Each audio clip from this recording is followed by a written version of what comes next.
Bienvenidos, amantes del terror, a un nuevo episodio de Relatos Paranormales. Hoy les traigo una historia escalofriante, una de esas leyendas que nacen en lo profundo de la cultura popular, y que, con el paso del tiempo, se convierten en un misterio que hiela la sangre. Japón, 1996, en un país sumido en la modernidad, pero también cargado de tradiciones y secretos. En medio de su vida cotidiana, algo extraño comenzaba a gestarse en las habitaciones de cientos de niños. Los videojuegos eran la moda del momento. En cada esquina, en cada tienda de barrio, los pequeños hablaban de criaturas mágicas, de entrenadores, de batallas y aventuras. La fiebre de Pokémon había comenzado. Los cartuchos rojos y verdes para la Game Boy se convirtieron en un tesoro. Quien lograba tener uno en sus manos era el centro de atención entre sus amigos, pero lo que parecía un pasatiempo inocente pronto se tornaría oscuro. Entre las decenas de pueblos y ciudades que aparecían en el juego, había uno en particular que generaba incomodidad en quienes lo visitaban: Lavender Town, conocido en español como el Pueblo Lavanda. Este lugar virtual estaba lleno de tumbas, espíritus y lamentos. En él, los jugadores encontraban un ambiente opresivo, muy diferente al tono alegre del resto del juego. Lo que más inquietaba no eran solo los fantasmas digitales, sino su música, un tema melódico, con notas agudas y repetitivas, que parecía calar en lo más profundo del cerebro. Algunos niños contaban que después de jugar durante horas en Pueblo Lavanda, no podían dormir. Otros, que tenían pesadillas con voces que les susurraban frases incomprensibles. Pero lo verdaderamente aterrador llegó con los reportes de suicidios. En varias ciudades japonesas comenzaron a escucharse casos de niños de entre 10 y 15 años que, sin motivo aparente, decidían acabar con su vida. Los métodos eran estremecedores.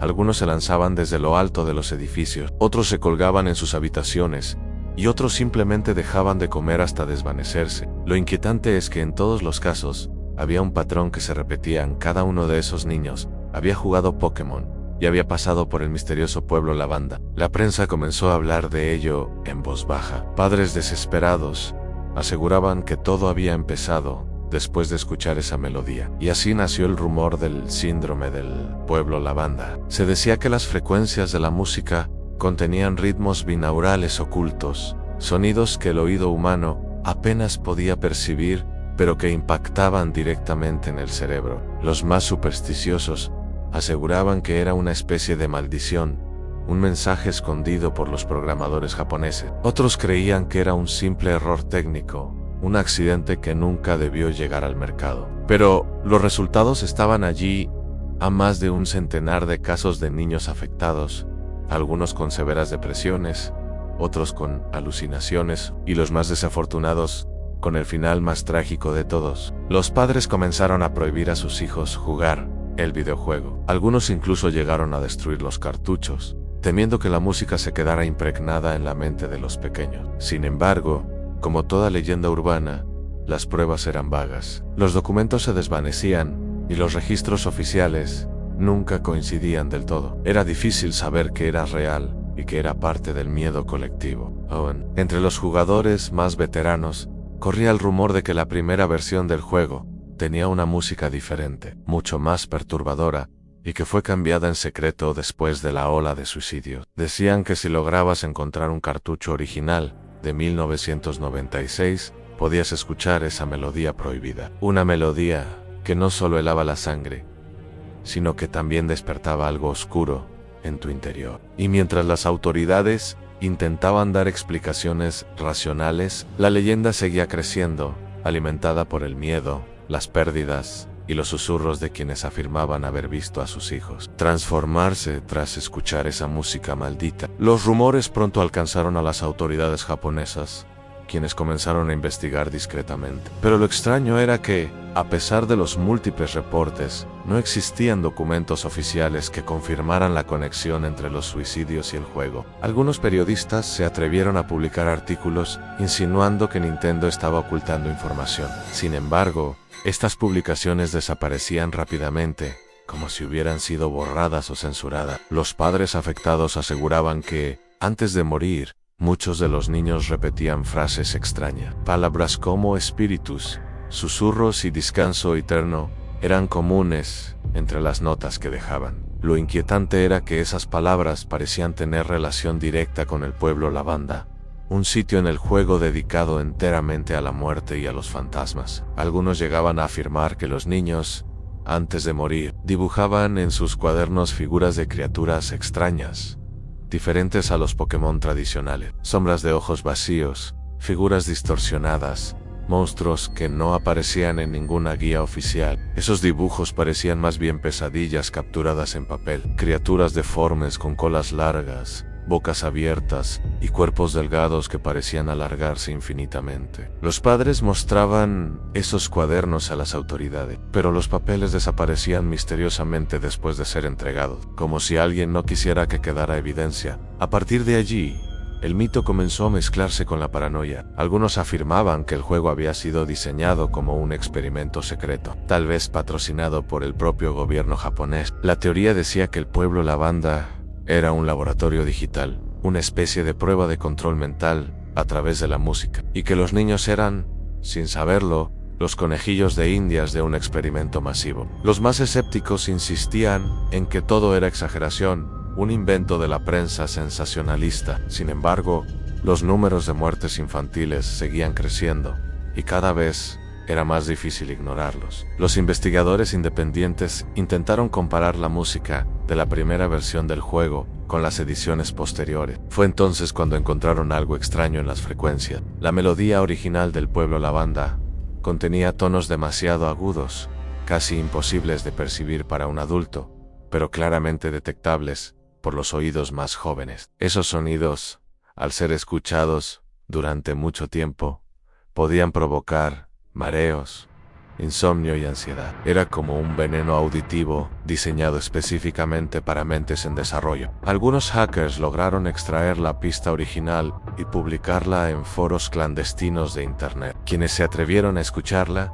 aseguraron que sentían un dolor de cabeza insoportable a los pocos segundos. Otros afirmaban que, después de reproducir la melodía completa, escuchaban voces en el silencio de sus habitaciones, voces que murmuraban su nombre y que parecían provenir de algún lugar dentro de las paredes. Lo más escalofriante era el testimonio de un chico de 14 años que sobrevivió a un intento de suicidio. Aseguró que una voz le ordenaba irse con ellos, y que esa voz provenía de la música del pueblo Lavanda. El joven decía que no podía dormir, porque cada vez que cerraba los ojos, veía figuras oscuras que lo observaban desde los rincones de su cuarto. Figuras con los mismos ojos vacíos que sus compañeros habían dibujado antes de morir. Los médicos que lo atendieron diagnosticaron esquizofrenia, pero sus padres juraban que su hijo había sido completamente normal hasta que jugó Pokémon y llegó al pueblo Lavanda.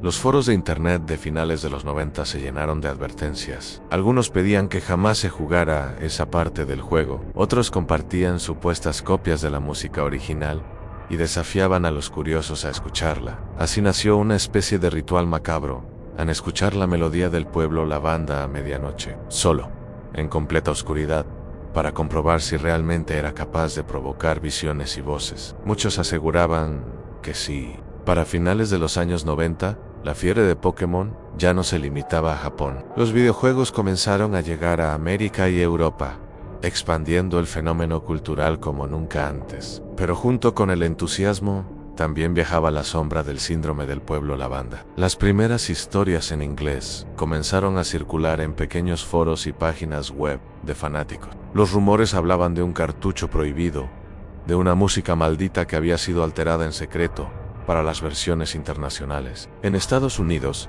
algunos jóvenes afirmaban haber conseguido copias japonesas del juego. Cuando lograban llegar al pueblo Lavanda, notaban un detalle inquietante: la melodía era diferente, mucho más pesada y penetrante. Lo curioso es que varios de esos adolescentes aseguraban haber sentido mareos o una presión en la cabeza apenas unos segundos después de escucharla. En México y otros países de Latinoamérica comenzaron a surgir leyendas similares. Los jugadores decían que, después de visitar el pueblo Lavanda, sentían como si alguien los siguiera en la oscuridad. Otros afirmaban que, al apagar la consola, todavía podían escuchar los sonidos en su cabeza, como un eco constante que no se detenía. Las teorías se multiplicaban.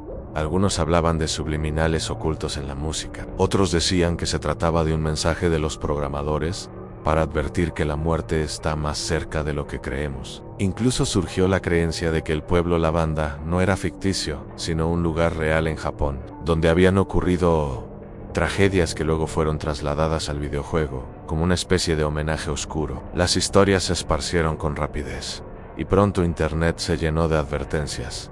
Nunca escuches la melodía completa. No juegues Pokémon solo en la noche. Apaga la consola si sientes que alguien te observa. A comienzos de los 2000, con la expansión de foros como 4chan y Reddit, la leyenda del síndrome del pueblo Lavanda tomó más fuerza que nunca. Usuarios anónimos compartían supuestos archivos de audio con la versión original de la melodía. Muchos advertían que era mejor no reproducirlos, pero siempre había curiosos que caían en la tentación. Algunos aseguraban que, tras escuchar esos archivos, tenían pesadillas recurrentes con tumbas, cementerios y voces de niños riendo en la oscuridad. Otros confesaban que, por semanas, sufrían de insomnio y ataques de ansiedad sin motivo aparente. Lo más perturbador era que muchos coincidían en los mismos síntomas: en zumbidos en los oídos, una sensación de opresión en el pecho y la certeza de que alguien los observaba mientras dormían. Para los escépticos, todo era simple sugestión, una especie de autosugestión colectiva provocada por el miedo a la leyenda urbana. Pero para quienes lo vivían, las experiencias eran tan reales que juraban nunca volver a escuchar esa melodía. En YouTube comenzaron a aparecer videos con supuestas recreaciones del audio original. Miles de comentarios advertían: no lo escuches con audífonos, te arrepentirás. Yo lo escuché y algo me sigue desde entonces. Lo extraño era que algunos de esos videos desaparecían misteriosamente después de un tiempo, eliminados sin explicación alguna. La pregunta que todos se hacían era la misma: ¿se trataba de una simple broma de internet?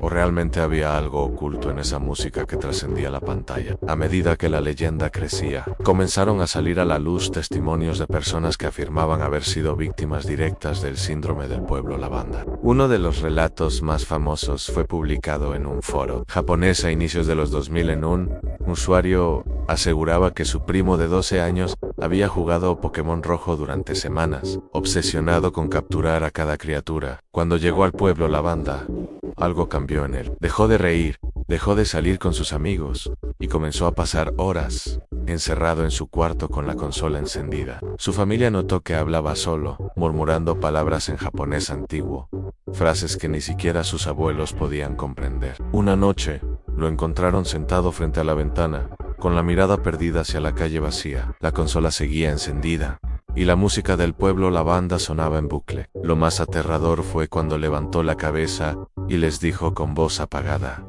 ya vienen por mí. Minutos después, intentó lanzarse por la ventana. Afortunadamente lo detuvieron a tiempo, pero desde ese día quedó bajo tratamiento psicológico. Cada vez que le preguntan qué escuchaba en esa música, responde lo mismo: anillos me llaman. Otro testimonio apareció en un foro estadounidense. Una joven relataba que, al escuchar la versión original de la melodía con audífonos, sintió como si algo respirara detrás de ella. Al girar, no había nadie, pero el aire de la habitación estaba helado, como si acabara de entrar una corriente gélida desde el más allá. Durante semanas, la chica sufrió pesadillas con voces infantiles que la llamaban por su nombre. Voces que, según ella, eran exactamente iguales a las risas distorsionadas que aparecían en la música del pueblo Lavanda. En México circula una historia similar. Un adolescente relató en un chat que, después de escuchar el audio prohibido en internet, comenzó a ver figuras oscuras al pie de su cama cada noche. Decía que eran niños de rostros pálidos,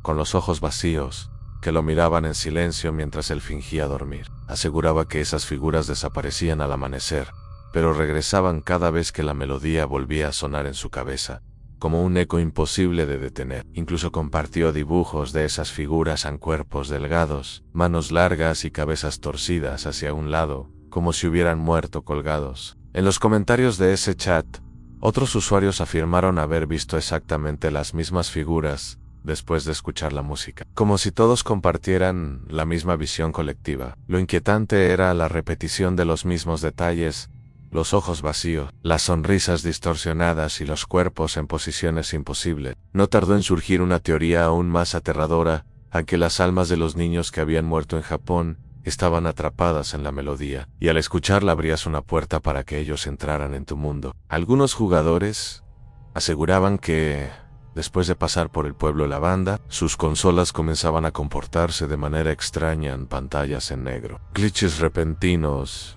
y apariciones de Pokémon que no existían en la versión oficial. Había quienes afirmaban haber visto criaturas con nombres deformados, llenos de símbolos extraños, que parecían gritar desde la pantalla con expresiones de dolor. Para muchos, aquello era prueba de que el juego había sido maldito desde su creación, y que Pueblo Lavanda era mucho más que un simple escenario, era un portal hacia lo desconocido.